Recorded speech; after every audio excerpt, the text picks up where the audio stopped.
Good evening, everybody. Welcome to the virtual chair on a very windy May blustery night in Belfast. We have an incredible conversation coming up with probably one of the true troubadours of Belfast, Northern Irish hospitality and restaurants. When Paul Rankin opened up in 1989 in Belfast, it was a revolution that was about to start. It was an absolute complete change in terms of what had gone on previously. I mean, obviously there had been great restaurants in Belfast before Paul and Jeannie arrived, but they brought with them something more. They brought with them this incredible sense of excellence and quality, and there was a real sense of occasion when you went to one of their restaurants. They would literally change the landscape here forever. And when I first went to Roscoff back in the late 80s, for me, it was like the holy grail of restaurants. I think I probably compared everywhere to Roscoff afterwards, even if I was New York or London or whatever. And here we have the legend, Paul Rankin, all the way from the island. Paul. All right, matey. How are you doing? How are you? Yes, I'm good. I can hear you very well. It's good to see you. I don't normally wait till 8 o'clock before I crack my bottle of red wine, but tonight I've waited for you. Well, listen, you have a tipple, and we'll get stuck into the conversation. How are you doing these days? Yeah, pretty good. Yeah. I'm living in a beautiful part of the world. It comes with its own challenges, but certainly in lockdown, it's an incredible place to be. The nature is so strong. You can just walk out your front door and up hills and into lochs. I've been foraging for clams and oysters and cockles, mussels. It's all here. It sounds like you're researching for one of your TV programs there, Paul. Yeah, I don't think you need much research. It's just like you just kind of follow your nose. I'm from Ballywater. I kind of know the shorelines fairly well, so I just like go out and find stuff. I'm pretty good at that. We have a really, really bad reception here, unfortunately, tonight. That's a pity. But so, Paul, let me just take you back, if we can, to first of all, when you started off in restaurant business, started off as a dishwasher. Is that correct? I started off as a waiter in the restaurant business. I had followed a beautiful Canadian girl over to Canada. And, Jeannie had got a job as an assistant captain lifeguard for the summer. So I was a kept man in a cabin full of 3 female lifeguards. And after the summer finished, she said, "All right, mate, you've got to get a job now. I'm going to teach you how to be a waiter." And so Jeannie taught me how to be a waiter, fake it as a waiter. So I went to this restaurant and told them that I'd worked at the Aberdeen Angus Steakhouse in London. You know, they got those big letters on the Aberdeen Angus Steakhouse. Oh, you know yeah.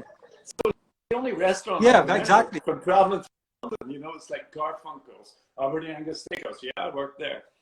So anyway, because I was raised in the church environment, I knew how to talk to people like old ladies and aunties, and and I was just good at chatting to people and doing things for them. So I got the hang of being a waiter.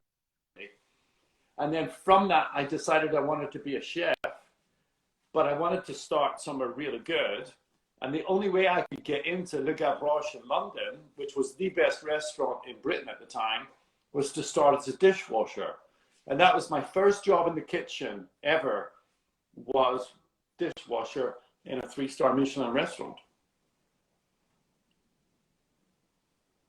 And how did you get on the path of going dishwasher to cooking? I mean, did they know that at the beginning that was your intention? Or yes, I mean, the dishwasher thing was a test, because I'd written a letter to Albert Roux saying how much I loved hospitality, but I'd fallen in love with food. I was cooking at home. I was digesting everything I could. And I wanted to learn how to be a chef and dedicate my life to food. And so Albert Roux actually took Jeannie and I out for dinner to interview us. And of course, he was completely bold. This big, he fell in love with my wife, I think. And so he thought, well, I better give this fellow a job. Yeah, the dishwashing thing was a test to see if I really knew what it took to work in a top kitchen. If I was prepared to dedicate enough time and sacrifice working hard on the pot wash for 6 months before I was allowed to peel a vegetable in the restaurant. Wow. And before that, Paul, had you got an interest in food when you were growing up? Were you interested in cooking when you were a teenager or in your early 20s? I mean, you know, where did the interest? I was pondering this recently, actually. I mean, I grew up in a family where mum was very precise. So she cooked very simple food. She was a very good baker. Lots of church things and making food for churches and baking, stuff like that. But she always used the best ingredients. And so I always had a good palate for good food because mum would tell you why it was the best, etc. You know? But I never had a particularly strong interest. But those were the days when the kids used to help their mum in the kitchen, you know? So by the time I was 13 or 14, I could already prepare the family meal for the night if mum was busy in the shop. But I had no real interest in food, no.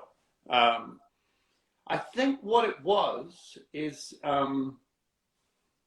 once I got into the hospitality business, it pushed my buttons as a people pleaser. You know how we self-analyze and things like that. And I got a great amount of satisfaction from making people happy, being a good boy, as it were, you know? So I think that's where it comes from. I think that's where it comes from. And you must have a bit of that too, you know? It's like you give someone a good haircut, you make them look great, and they say, Paul, you're a genius. Yeah. And you go, I feel good about myself. And there's nothing wrong with that. It's human nature in a way. We've been talking a lot about that, and it's the one thing that we miss in the current pandemic is the fact that that opportunity to make people feel good about themselves. And of course, people aren't good about themselves because they go to a restaurant, can't get their hair done, and that affects mental health, which is something we'll come to later on. So in 1989, decided, this is a good idea. Let's go back to bomb-ridden Belfast, blown to bits, and open up a fine dining restaurant. What type of an idea was that? Well, that wasn't the idea, actually. The idea was to open a restaurant, a brasserie. So we were working in a place called the Napa Valley, which is like working in the Garden of Eden. I mean, it must be one of the greatest places to work on planet Earth for a chef and a restaurateur. But we were working for a guy who didn't treat us very well. And so, you know, after working so hard for 2 years, we had a real sickener from him. He owed us money and things like that, you know. And at that time, my brothers said, whoa, Northern, we have the Golden Mile now in Belfast. We've got a pizza place, we've got 2 pizza places, etc., etc. It's all opening up. There's no longer tumbleweed rolling down the streets of Belfast. Now's the good time. So I went, we found this bankrupt Indian restaurant, Shaftesbury Square. I remember opening the front door to it. I could smell the curry smells coming out from underneath the door as we were opening the front door. But we thought, well, you know, at least it's got a semblance of being a restaurant. There's a kitchen there, etc. So yeah, let's try and do this. And I remember when I showed it to Jeannie before we'd done any work to it, she told me later on that she nearly turned on her heels and went, whoa, you know, that's a bit too much for me. She wasn't very impressed. But, you know, needs must and all. You know, as a young couple with 2 young children, and my daughter Emily moved to Northern Ireland when she was 6 days old. I had to hold Emily in front of me like this to get her passport picture taken. And so that's how much adventure we had in our lives, how easygoing we were in a way. So that sort of needs must thing. It's all we wanted to do was open up a restaurant, do some cooking, be nice to people, do our best. I remember thinking, sure, if the restaurant make 30 grand a year, that's enough for us, you know. I just want to cook. I just want to cook. Just want to cook. And that's about the And work. Paul, The work's important, you know. had you any idea how successful it was going to be? Did you know that you were doing something that was completely different from anything else that was out there at that time? No, of course not. No, I No, had no idea. No idea. no. But it's funny, you know, because I'd worked in one of the world, because I was trained in one of the world's best restaurants. I kind of I used all the peers of the Roux brothers as my mentors, you know.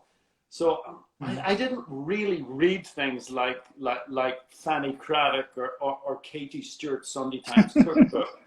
I was always absorbing all the work of the Roux brother peers, of the greats around the world. And I never really had an ambition to be a famous chef. I just wanted to have a really good restaurant and do really good cooking, you know? And so when we opened Roscoff, Jeannie and I would have talked about, so what's it going to be? And we're like, well, we don't like stuffy restaurants. We want it to be somewhere where people can relax. You know, all the things that you talk about. I'm sure when you go into certain salons or whatever, you'd go, well, I wouldn't do it like that, but I like that idea. I'll steal that idea. You sort of magpie about a little bit. And we were a bit like that too. So for example, one of the things that we didn't like about fine dining, as it were, at that time, is that all the flavors were quite almost flat or European luxurious, you know, cream and cheese and truffles and butters and mushrooms and all that sort of stuff. But we've been traveling in Asia for 3 years, and we had fallen in love with the zing and the zest. And the way my head works, I saw no reason why I couldn't play with that. And when I went to California, that really endorsed that attitude in my head. And so when I came back to the UK and opened Roscoff as a brasserie where anything went, as it were, under the guidance of Jeannie and I, we started to imply in these flavors. So we started to mix it up a bit. So when we got a Michelin star, it was a complete shock. But for a Michelin star restaurant to be using those flavors and have such a freedom of expression and thought was completely unheard of in those days. And I think perhaps unwittingly, that's what made us a bit special. So the thing about it is what made it special, because I remember very well experiencing those flavors and experiencing that food for the first time. But the other thing about the restaurant, Paul, that I distinctly remember was that it had a quality of being pretentious and stuffy and, you know, a little uppity, but it actually wasn't anything like that when you went there. If anything, it was clean, fluid, and very modern and friendly. Yeah. Were you surprised by the reputation it gathered, the reputation it had? Yeah, I mean, I don't think it's just a Northern Irish nature, but I think it's maybe a human being nature, a sort of status pecking order type of thing. Is people like to explain their experiences of things like restaurants like Roscoff or shopping in London, etc., and almost make them more highfalutin, as we would say in Northern Ireland, than they are, you know? Because we always thought of Roscoff as a pretty ordinary restaurant where you know, we would the biggest mantra that Jeannie had staff was smile, you know. So to be kind, to be smiling, nothing's ever a bother. You know, I would cook well done steaks. I'd cook rare steaks. It's the hospitality industry. The clue is in the title. You know, you need to love people. to be good in the hospitality industry. But you also must have a passion for your work. Hairdressing wouldn't work just on hospitality. No. You're in the hospitality game as well, yeah? You'd agree with that? Of course, yeah. Absolutely. Yeah. So restaurateurs, you're in the hospitality game, but it's not all about just giving people drink. There needs to be skill in it. There's great skill and work in the kitchen and front of the house that you must learn your whole life. Your entire life. So we were just bumping along. And do you... Sorry. Missed that. Can you explain the dynamic that you and Jeannie had at the time in terms of how that presented the brand of Roscoff? I mean, it really was. There were people who went there to see you guys as much as they did have dinner, enjoy the hospitality. They needed to see you there. Did you feel that? Well, they wanted to see Jeannie. They never saw me because I was always too shy. I remember one of the barristers and all that sort of stuff to come to Roscoff, and he's quite a famous barrister, but I'm not going to mention his name. He said to Jeannie 10 years after the fact, he said, "You know what? We always used to ask for this table. It was by the window, and when you were wearing that floral pattern dress, slightly sheen, stood just by the window."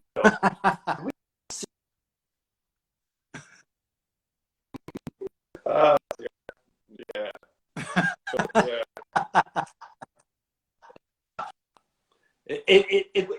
It was what it was. It is what it is. I mean, I think it was born out of a couple of young kids that had put the work in, trying to express themselves, trying to build a safe place for their kids, for their family, to provide. And it was a magnificent time in my life, and it was very kind to me. And yeah, it was a blast. I loved it.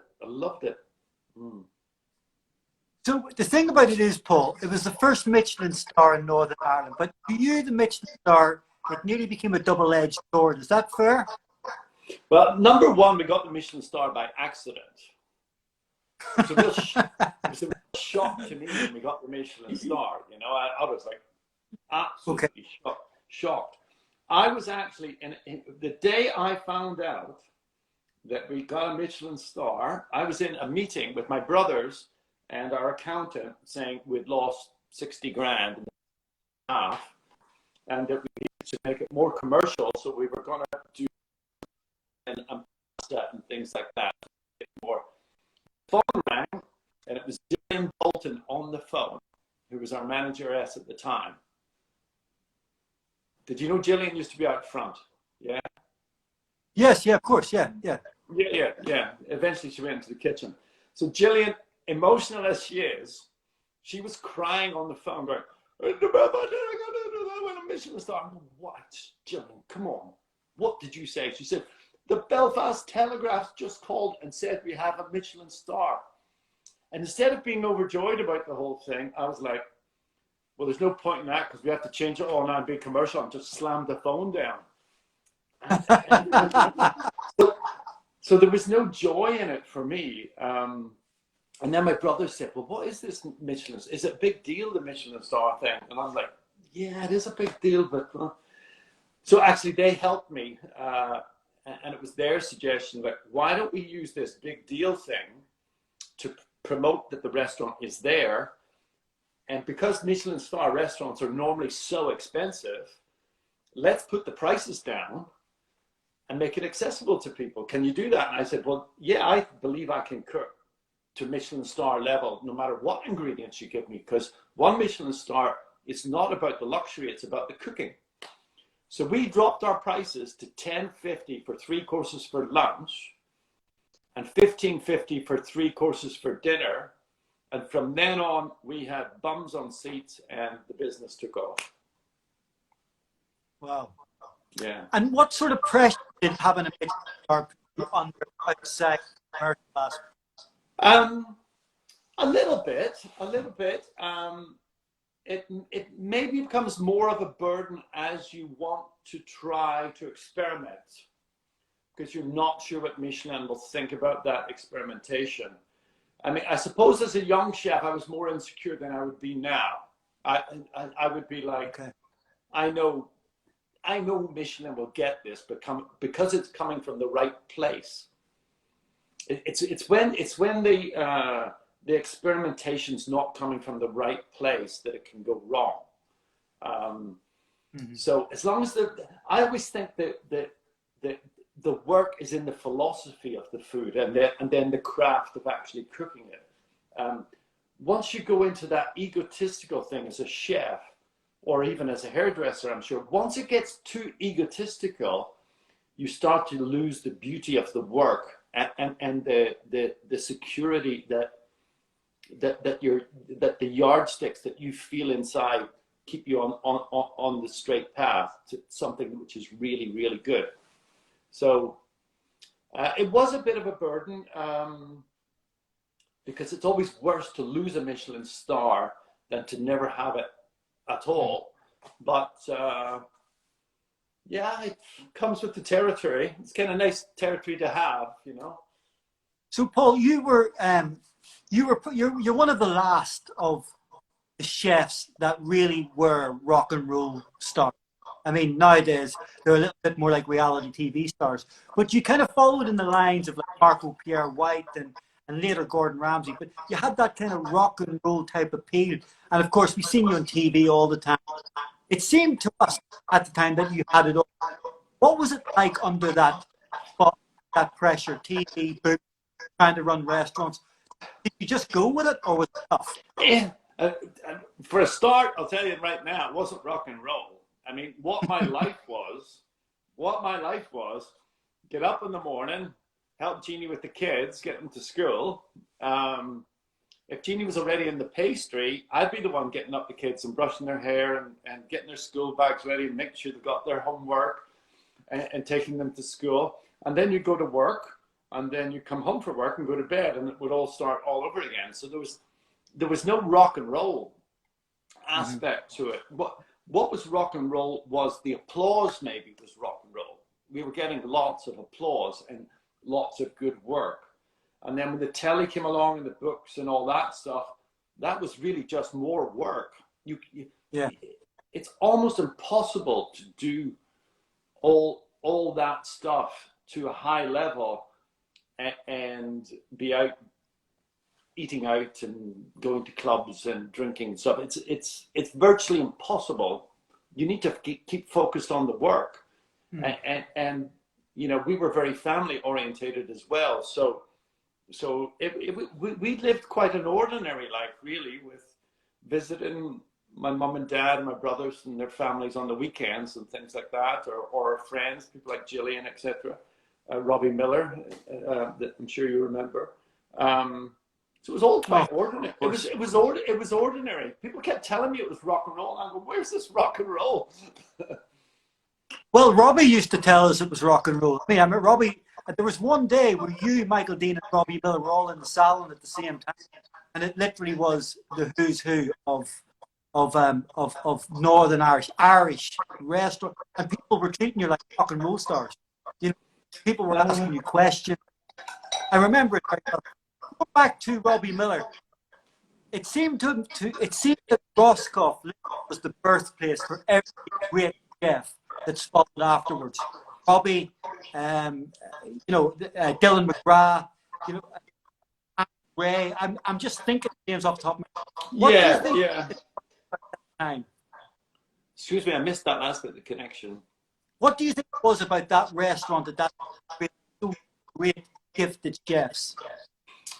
Right. What I always think it is you have a passionate chef actually working in the kitchen, and he becomes like a father figure, and he with attention and with discipline and with love, he nurtures his children in that kitchen, you know, and it's about that. When a young chef asks me, you know, give me some advice about cooking, I say, find a kitchen that has a very good chef in it, where the chef is still working in the kitchen, and go work there. So it's about that fatherly attention and passing on that knowledge with openness, with kindness, with love, with discipline, all of that. And then I think what that starts to do is it starts to attract those that are hungry. It starts to attract the hungry ones. I mean, I'd have to say that Robbie was terrible when he first arrived. I mean, he hadn't a clue. All he wanted to do was chase girls and tell jokes and drink beurre blanc. He used to drink beurre blanc. He loved rich, buttery things. And then one day, through the nurture process and through the work, I keep coming back to the work. It's the work. And through the work, he became enlightened. He had an aha time where he went, wow, I know, I get it now. I get it. And then from that moment on, Robbie starts to become his own teacher. Yeah. It's kind of like, they can run, let them run. You know, they'll find out what it's, you know. And then there was the friendship there that they could always come and ask me, or even when they left me, I tried always, it would depend how the chefs would leave you. I always tried to be kind and say, like a father figure, okay, it's time to go. That's fine. I get it. Good luck. Call me anytime. Yeah. I tried to be like that. It didn't always work out completely like that, but I tried to be like that. Yeah. It appeared, though, Paul, that you did stay on very good terms with all the chefs left. I know Niall McCann speaks so highly of you. Robbie and you were practically still best friends. And the last time I spoke to Ray, he said he'd just come off the phone from, and you know, you were in contact all the time. But there came a time where everywhere you looked in Northern Ireland, there was a Rockoff or a Rain City, or there was another Rankin branded item or product. What was that like to manage? That just hell. Well, it did become difficult, and that the managing everything became difficult, you know. And I suppose I made a few mistakes in a way, in that when you're doing quite well, people around you and people that you have sometimes as advisors and things say, well, you know, you should capitalize on this. You should open this place and that place and that place. And I'm going, yeah, I should. And really, if I'd looked back into my heart and soul at who I really was as a human being, as a person, I didn't need all that. I didn't want loads of cafes. I kind of thought that's what I should be doing. But when I look back on it, I would have been happier with two places, maybe even just one place that was really fabulous, you know, that was on it, that was absolutely on it, so that I could really hold up my head and go, look, there is my work. This is what I do. I'm Paul Rankin. I'm a cook. This is what I do. I'm good at this. And maybe it's the telly that skews that a bit. Or maybe it's just curiosity sometimes, you know, because, you know, I've been in a kitchen for like 17 years and that's been my life. And someone says, do you want to make a TV program? You say, well, I've never made a TV program. That might be interesting. Life is constantly interesting, you know, let's try that. We did. And it was good for business, but I didn't enjoy the work as much. It was good for business. Yeah.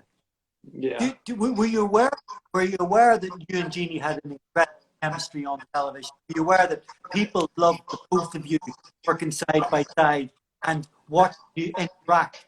Or was that something that just came anyway? Well, I mean, as a chef, no one tells you how. As a chef, nobody tells you how to be on TV. Okay. It's basically they put a camera in front of you and say, do it.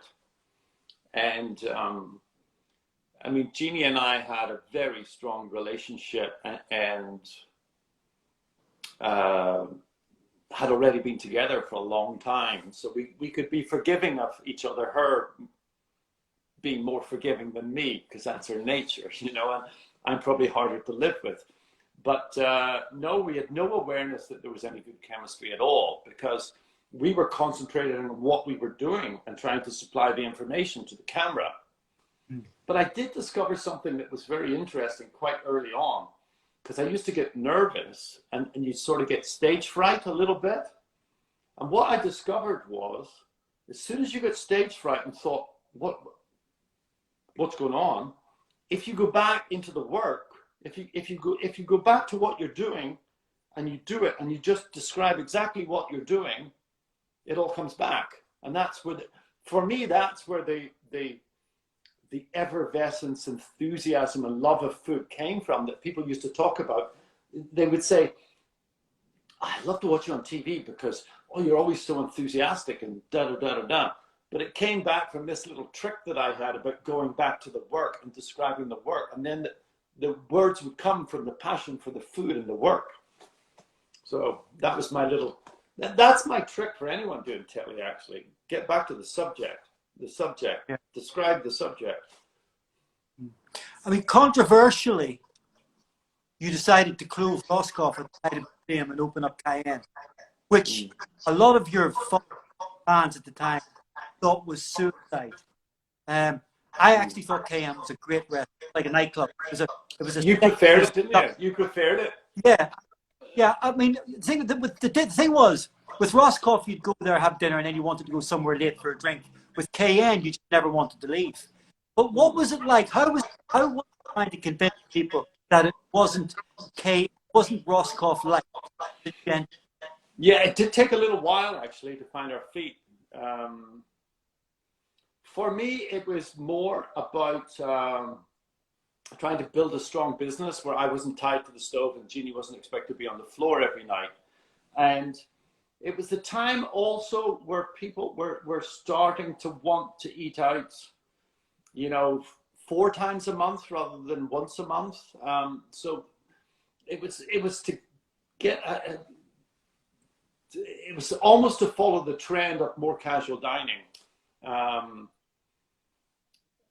And I liked the more casual dining experiences as well, you know, because I used to love to go to London, go into things like an Italian restaurant, and it's all bustle and lively, and there's less P's and Q's to follow with the whole service of the whole thing. And so I wanted a more relaxed environment, but I also genuinely needed to pull back a bit. Everything was too much. Writing books, being a dad, being a husband, being a chef, you know, TV. It was just, you can't do everything. And so it was really to create a little bit of space so that so that both Jeannie and I wouldn't implode, as it were, you know. Yeah. And how far at that time do you think it's going to go? I mean, obviously there was Roscoff cafes bouncing up. Did you think it was going to go Starbucks, or it had a level? Sorry, I just missed that because of the connection a little bit. So when the Roscoff cafes were literally popping everywhere, was there a master plan of how far to go, or do you think keep going until we can't do any more? What was the plan?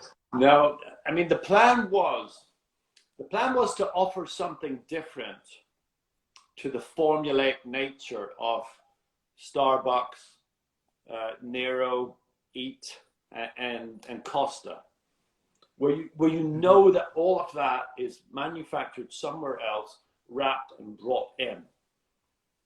We were hoping to achieve something where the food was more natural, more homemade, more healthful, and still a bit cutting edge, because you had this chef creative element behind it, you know? So it all started out grand, but there's a very tricky formula in any business that's expanding. So when you're small is beautiful, and it's quite easy to change and do things quickly. But the transformation from a small to a medium-sized company, or from a small medium to a large company, is very tricky from a management point of view. The amount of management that it takes to put in the systems and get everything correct is really difficult. And you almost need outside investment to push through that if your concept is correct in the first place. But we had kept 100% control and ownership of the whole thing. And so we were flying quite close to we were sailing quite close to the wind when we made a few mistakes site-wise, you know, things like Junction 1 and stuff. We should never have been there, you know. So we made a couple of mistakes and we were flying quite close to the wind, and then bang, in came the recession. And we just couldn't catch it. We just couldn't catch it. But I still, you know, I still look back at what we were doing. When we had 2 cafes, they were nearly Michelin star cafes. I mean, we were baking. Gillian was doing it, you know. We were baking from a unit where the lemon tarts were baked to the Roscoff recipe at bloody 8 o'clock in the morning as the ovens were cooling down, and they'd be in the cafe at 10. And it was like, God, you would never get, even in London, you'd struggle to get stuff like that, you know. It was. And how shocked were Paul that in the middle of all this, all these other Rankin local restaurants popping up left, right, and centre literally started a food restaurant? I mean, did you feel part of it, or did you start to feel detached from it? I felt slightly annoyed, I have to say, if I'm absolutely honest, that they were sort of magpieing a bit of our vision and providing competition. But that's the human reaction, you know. In reality, what that meant is people really liked what we were doing, and the whole food scene was starting to explode in Northern Ireland. And it's up to us, it's up to every company, every single company, it's up to you to provide the environment and the support for the staff in order to produce a great product that the customer will want to walk across the door and pay good money and come to your restaurant first, you know? So competition is healthy, absolutely. So, I mean, I suppose I'm kind of proud. I was proud of it, and I was proud that everyone would steal our dishes and stuff. You know, you go to a restaurant on the other side of town and go, oh, that's my dish, that's my dish, that's my dish, that's my dish, that's my dish. And this is one thing I would say to the chefs of Belfast, is to stop doing this and to look into themselves,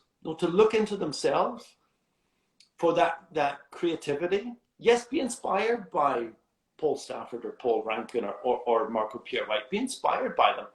But the thing that makes you unique is you. There's no one like you cooking in that wee kitchen on the Lisburn Road, wherever it is. And the thing that will get people across the door is they can only find your food in your restaurant. And so I would encourage them to look inside themselves and look to their own work and what they love and what they think is good hospitality and what is good food, and cook from there.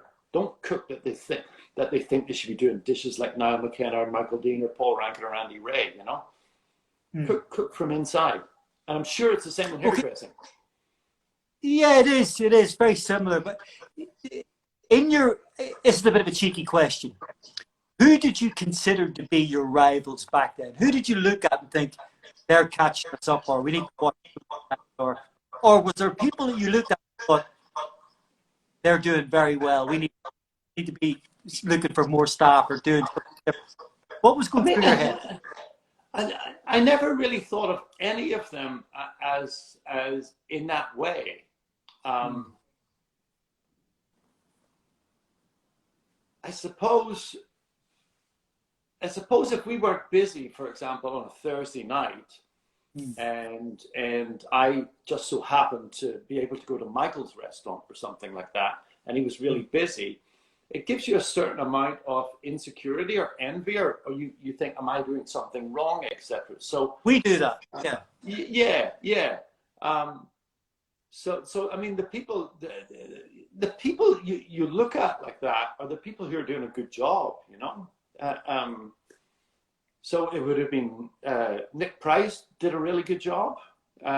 Michael Dean did a really good job. Niall did a really good job. Andy, really good job. Shoe, magnificent restaurant, really good job, etc. So I mean, it's no surprise, and it gave me a certain amount of joy that they were doing a really good job. But I always think you have to concentrate on your own work. You know, you have to come back to, you know, it's the only thing you have an influence on is your own life and your own work in a way. You can't be worried about what everyone else is doing. So that's interesting you say that, because Paul, one of the things I think people who know you know a lot about you is you have a really great sense of spirituality. You're quite spiritual. You're also very optimistic. You Cheers. positive Cheers. Well, Lisa, my wife, always says about how uplifting and positive you were when she worked for you. Lisa says she was the worst waitress in the world who ever worked for you. She's convinced the worst waitress who ever worked for in Moscow. So, did that help you through the tough times? Was that the thing that kept you going when things, recession started to change for all of us? Yeah, absolutely. Absolutely. I mean, I pretty much consider my life until I was in my sort of mid-40s maybe to be an absolute home run. I don't remember any pain hardly in my life at all until I got there. And then you have a few hard knocks, which is just life happening to you. You know, it's just life. That's the way life is. So this stuff in life starts to happen and you go, oh, I don't like that. But it's just life, you know, it's you know, Jeannie had a horse accident. She broke her back, ended up on morphine-based painkillers prescribed by the doctor for like 5 years. I mean, of course, this is going to create problems, you know. And I didn't like it at the time. I really didn't like it, you know. I felt the difficulty of it. I felt the difficulty in coping with it. But as you start to look back on it, it's like Dante. It's like, you know, in the middle of my life, I found myself in a dark forest and knew not how I got there. It's sort of, life sneaks up on you. It sneaks up on you, deals you this hand, and you go, I don't like that hand.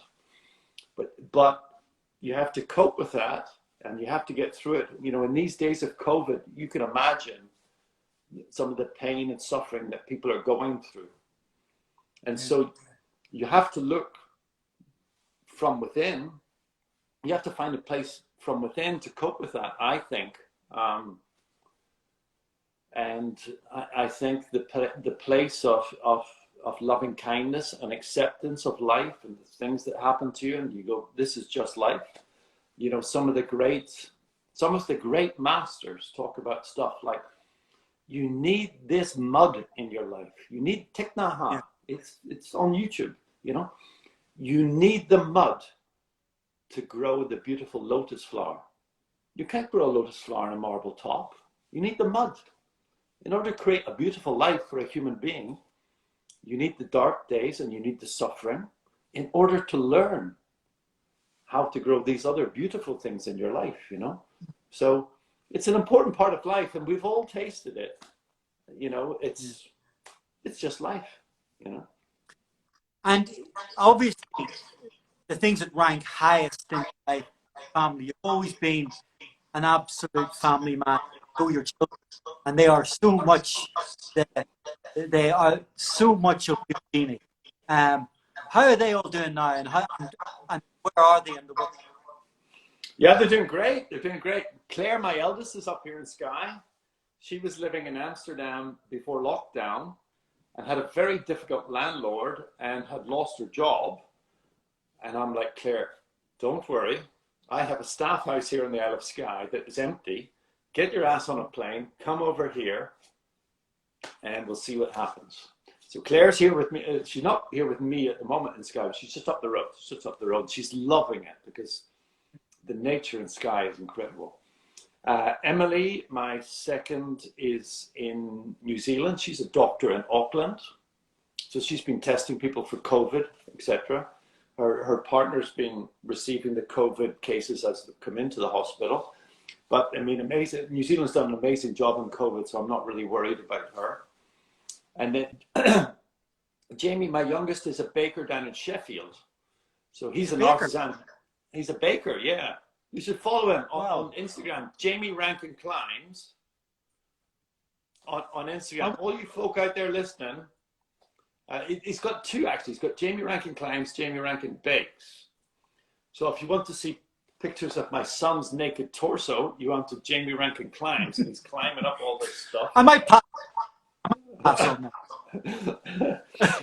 But he's a baker in Sheffield, and he's a chip off the old block. He's a very talented boy, this. Yeah. So Paul, we spoke earlier, and the thing that always struck me about you, and it struck me again today, and I can save those quotes for later tonight, is you're still very passionate about restaurant business. How do you think the restaurant business will come out of this absolute? Because it looks to me like it's never going to happen again. Yeah, I'm not sure actually. It's a worry for me. And I've talked to a lot of my peers, and it's a worry for them too. None of us are sure really. Until we find a vaccine, I can't see the restaurant business ever being the same. I sort of imagine maybe that people will try the dining out in a social distance restaurant, and a waiter will come up to them with a snoot and gloves, and they'll be over there, and the restaurant atmosphere will be pretty crap because there's perspex screens or there's not enough people in the restaurant, and they're all a little bit worried and a little bit concerned. And they'll think, you know what? Let's have the dinner party at home next time. We'll invite friends that we know or that we feel safe with. And you'll create, I think maybe this is, the in-dining might become the thing where they spend money on really decent wine and they buy some good meat from Peter Hannon or their local butcher, and it's well-aged, and they'll splash out on wild mushrooms and some foraged greens and stuff like that, and they'll recreate the restaurant intimate experience at home, perhaps. That's what I would do anyway. Yeah, I mean, I think the thing about it is, Paul, it's obviously it's very apparent, still very proud of Northern Ireland and the rest here, but there's a huge Paul Rankin hole here. When are you coming back to?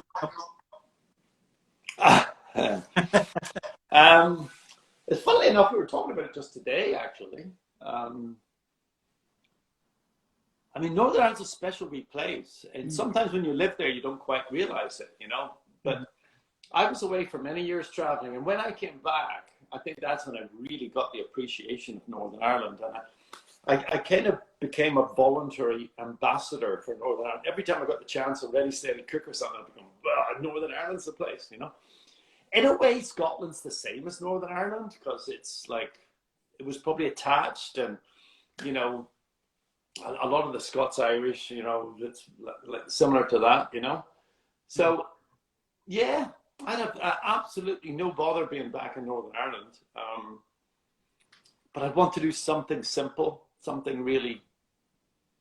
I'm not sure I'm finished, and you know, I've been back in the kitchen this past year and really enjoyed it. My son Jamie was working with me, and he was like, "Dad, how do you do this? Like, you're 60, Dad." You know, and he was really struggling. He wasn't working as hard as I was working and stuff. And he's like, "Wow." And so there's still life in the old dog, yeah. You know, especially if I had some good support in the kitchen. So, yeah, you just never say never, you know. Just that's a great question. Actually. I mean, do you think, given how you had to work up to the level you got, do you think that there is the same interest and passion, desire out there amongst young chefs who want to cook, supposed to want to be famous? Yeah, I think there's a real danger that they're missing the point of the work. They kind of want to be famous on Instagram rather than to do great work. And I think they're confused about what great work is, because sometimes great work in a kitchen is not very Instagrammable, because it might not, you know. I am gravely concerned about the younger generation and them living an unauthentic life on Instagram. I mean, I know it's just part of things, and you don't want to be too critical or examine it too much, but there's nothing more beautiful than a connected, authentic life and someone that loves their work. I mean, that is a beautiful thing. And when Instagram can capture that, that'll get lots of followers, you know. But for me, it's an inside out thing. For me, it's an inside out thing. All the good stuff comes from the inside and drifts into your work and into your life. And I think, I mean, that's my makeup as a human being. You know, I'll never be the boardroom type guy. I'll never be that guy, you know. And hopefully I'll never try to be that guy again. Because that's not me. This is a great question. My daughter's, so be prepared, okay? You're on death row. What are you going to have for your last meal? Oh gosh, yeah. I've been asked this one before many times. I don't think it's going to change, actually. Okay. I think, and I know a lot of, I love sweetbreads, you know, the glands from the neck. So I would like sauteed sweetbreads with wild mushrooms and truffle, a nice plate of Greek chips, a salad from my old mates in the Napa Valley, Forney Brown, who grow the most amazing greens, a salad from them, and a nice bottle of red Burgundy, something like Santenay Premier Cru or something like that, you know. Wow. And I mean, just on a very personal, one restaurant to visit one more time in life. I'm not even going to think about it because it popped in.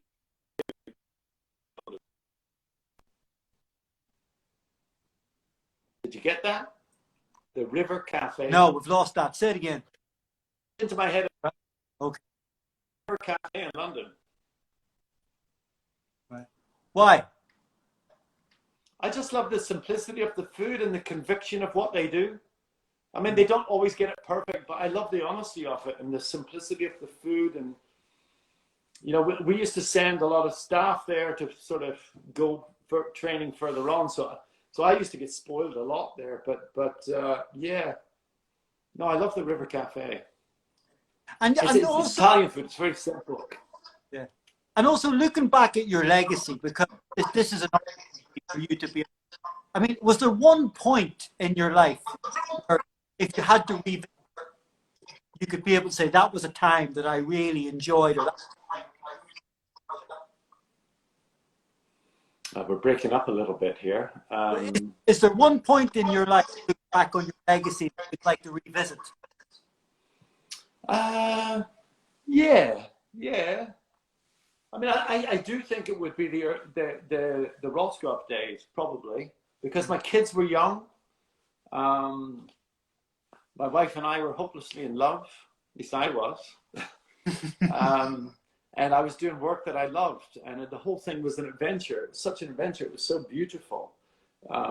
It was tiring and painful sometimes, but it was a thing of beauty.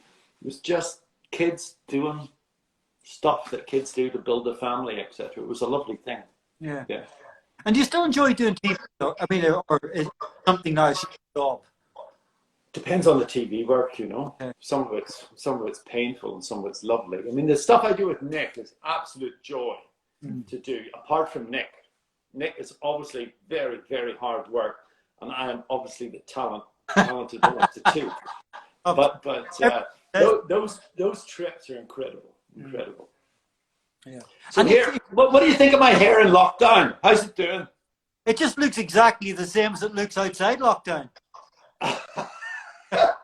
You still look like a fucking hippie. That's what it is. Yeah. The thing is, I used to go to you for a haircut, Yeah. and my hair would look exactly the same coming out as it did going in. But you would always say, "Oh, that looks way better." And I'd get home, and Ginny would go, "Did you get your hair cut?" Yeah. The problem with your hair and the problem with you is if you did something radically different with your hair, everybody said, "What's he doing with his hair?" And the actual, for me, the challenge was maintaining it and making it look good all the time. Because when we did really different things, people didn't like it. I remember I cut it short one time, and people hated it. Ah, like that. Yeah, Yeah. yeah, yeah. Don't do that. Yeah, it's No. good. I mean, sometimes I feel that your hairstyle can keep you stuck in your life, if you know what I mean. You know what I mean? It's like we have this self-identity thing. We all do it, you know. It's like your mind's going, "I am this person. I'm Paul Rankin. I am the cook. I'm the chef. I have this." And sometimes your hair is attached to that identity that you create for yourself. And I just imagine that if I just took a shaver and just took the whole lot off, Yeah, I might just do something wacky then. that would be wacky. That would be might change my life. Yeah, yeah. It would change your life, not in a good way. Look, Paul, I just got a comment from Nick Nair, and he went, "Ouch." well, I'm glad next week. Paul, listen, we've cut our hours up. Yeah, cool. Last hour in the virtual chair. Thank you very much for joining. Yeah. It's been a pleasure, my friend. I was just going to say exactly the same thing to you. Paul Stafford, my friend, thank you. And it's been lovely chatting with you today. Great to see you again, Paul. I've enjoyed it. Thank you very much. Bye. Bye. Stay safe.